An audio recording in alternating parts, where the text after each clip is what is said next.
That's why I didn't want to go live. I knew I needed to shave and do all that, but I'm not gonna lie, guys. This week is one of those weeks. I'm gonna get to it. I told my wife earlier today. I was like, you know what? I need to get deodorant. I need to get some more shaving cream. I need to get soap. There's a lot of stuff. I'm taking showers and stuff, guys, but I promise you I need it. Anyway, we are here to talk about these plants and what's going on.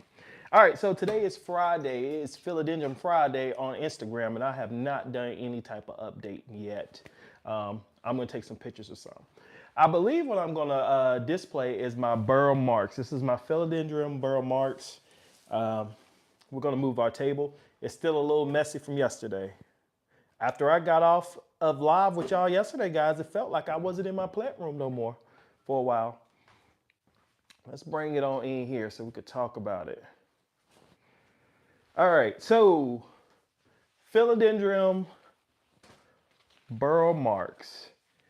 I believe this is about 2 or 3 plants that's inside of here. When I bought it, I had to do a repot on it. I'll show you the size of it. Right here. When I bought it, I had to do a repot, and it felt like it was about 2 or 3 different plants going on. Yo, what's up, man?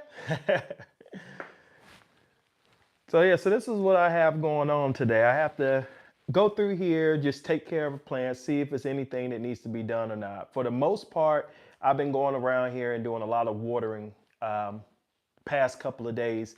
It feels like I go through a spurt where I'm watering like every day, then it feels like I'm going a long time without having to water plants.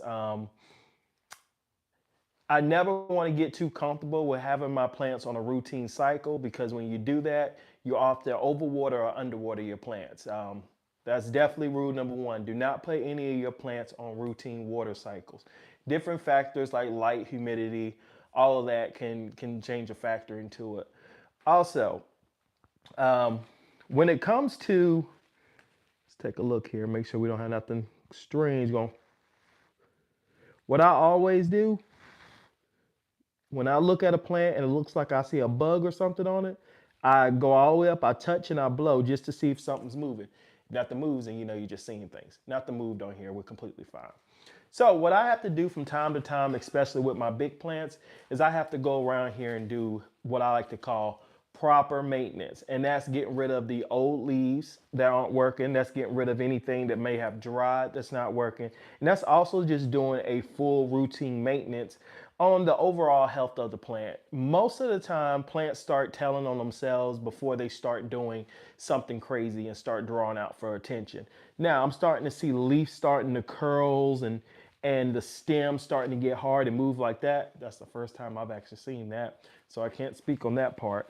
But seeing how this plant is actually rotating and turning, it definitely is trying to get towards the light. So all of the leaves that are actually behind this plant, they're not doing that well. Like, they have some leaves that are kind of like this, a little yellowish.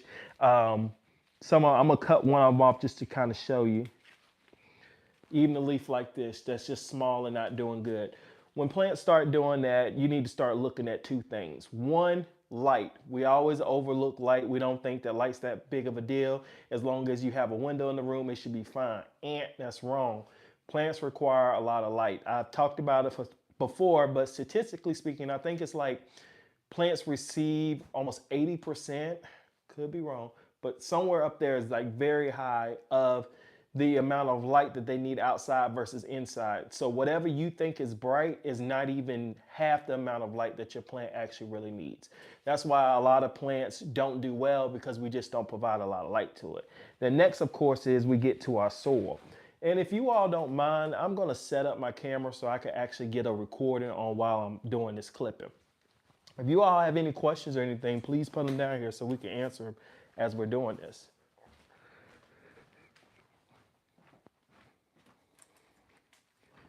One of the things that I have to work on this year is just being better with time management. I waste a lot of time off of having to do things 2 and 3 times. And so I want to alleviate that, so that way I can work smarter, not harder. I'll move this so it doesn't look bad in the background. Your next thing that you want to look at, if you're not paying attention to your light, after you've paid attention to your light, is check your soil. A lot of soil that people grow their plants in because they're scared to repot, they usually keep them in the pot that they bought it in. And the thing is, number one, usually it holds too much moisture and you usually deal with some type of form of root rot if you don't eventually get in there and repot it. But even let's just say you make it through that, if you don't fertilize your plants are not going to be able to get what they need in order to grow. So I say this, it's a big difference between plant food and plant fertilizer, okay? Misconstrued a lot of times, but plant food, like with your plant vitamins and so forth, that helps the plant directly, gets their vibrant colors, the overall just strength of the plant and so forth, right? Fertilizer, that helps the soil. So see, your plant grows out the soil. So it needs all of that to help all of this do what it needs to do. So that's why they really do play a big factor into it. But if I just give my plant super thrive and I never fertilize my soil that the plants grow out of, I still will run into some type of issues. Maybe not right now, but later on down the road. Okay. And I'm taking a look at these, and as long as I don't see a plant that needs to be cut, a leaf, I'm sorry, that needs to be cut, I'm not going to just cut it just because.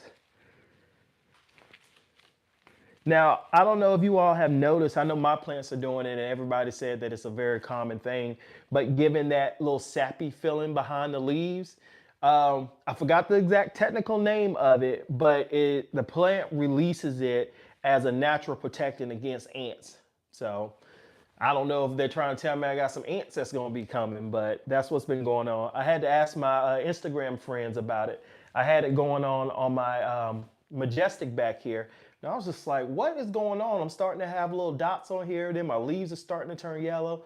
And they told me, it was like, no, you're perfectly fine. Now, inspect your leaf a little bit more because you got yellow, but your leaves shouldn't be turning yellow. They will start to, those little dots will start to leave brown spots if you don't wipe them. Something, I forgot the name of it, but it starts with an E, nectar or something like that. Okay. After I go through here, and I even see one down here, I'll just snap it. And remember, most of the times when you cut one plant, you usually get a whole nother new shoot in less than about 3 weeks.